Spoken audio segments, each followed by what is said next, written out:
Whether you like your coffee piping hot or iced, there are a couple of handy tips that'll make the coffee you love even better. For hotter coffee, simply preheat the carafe or cup by filling the vessel with hot water for 30 seconds.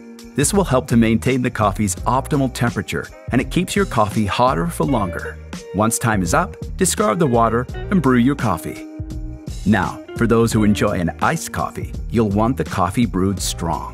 Otherwise, the melting ice cubes will dilute the coffee flavor. We recommend selecting 9 cups and using strength setting number 8. This makes about 1.5 quarts of brewed coffee, which is enough for 4 to 6 servings. Once the brewing cycle completes, transfer the coffee to a heat-proof pitcher and let it cool to room temperature. If using granulated sugar as sweetener, add it to the coffee while it's hot so it can fully dissolve. Then, refrigerate your coffee until it's cold, for at least 2 hours, but overnight is best. When ready to serve, pour the coffee into glasses, leaving space for cream, milk, syrups, or sweeteners as desired.